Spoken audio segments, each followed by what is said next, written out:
گناہوں میں لپٹے ہوئے موجود تھے، جب وہ اللہ کے نبی حضرت نوح علیہ السلام کے حکم پر لبیک کہتے ہوئے اپنے آپ کو تیار کر کے بہترین انداز میں پیش کر لیتے ہیں، مالک بے نیاز نے فرمایا پھر ہم نے ان کی خطاؤں کو نہیں دیکھا، ان کی غلطیوں کو نہیں دیکھا، ہم نے ان کے کردار کو نہیں دیکھا، ان کی زندگی کے بسر کرنے کے اصولوں اور طریقوں کو نہیں دیکھا، ہم نے یہی دیکھا ہے کہ انہوں نے میرے نبی کے حکم کی تابعداری کو بجا لائے ہیں اور حکم کو صدق کہتے ہوئے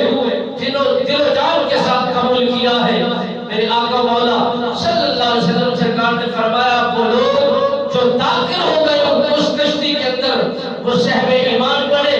جہنم سے بچ گئے، دنیا کے عذاب سے بچ گئے، اللہ کی پکڑ سے محفوظ ہو گئے، جو سوار نہیں ہوئے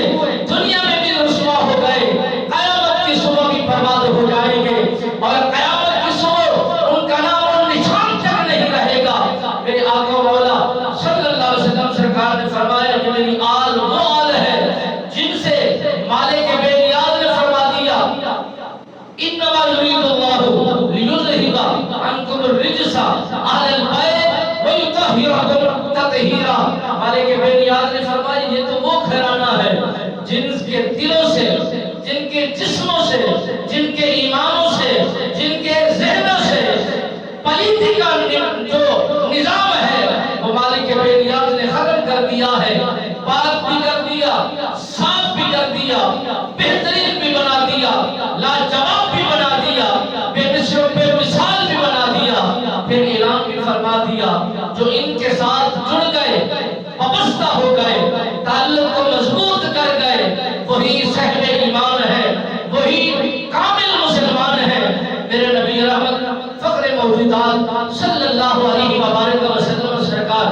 آپ تشریف فرما تھے، حضرت ام سلمہ رضی اللہ تعالیٰ عنہ سرکار کے گھر کے اندر آپ موجود ہیں، حضرت سید الملائکہ جناب جبرائیل امین حاضر خدمت ہوئے، عرض کرتے ہیں یا رسول اللہ صلی اللہ علیہ وسلم جس کا آپ بوسہ لے رہے ہیں، جس کو آپ چوم رہے ہیں، کبھی رخساروں کا بوسہ لے رہے ہیں، کبھی پیشانیوں کو چوم رہے ہیں، کبھی گردن کو بوسہ دے رہے ہیں، کبھی گود میں بٹھا کر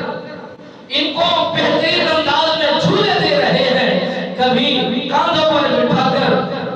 مکہ کی گلیوں میں سیر کرا رہے ہیں، آپ سرکار کی طرف سید الملائکہ جناب جبرائیل امین یہ پیغام لاتے ہیں یا رسول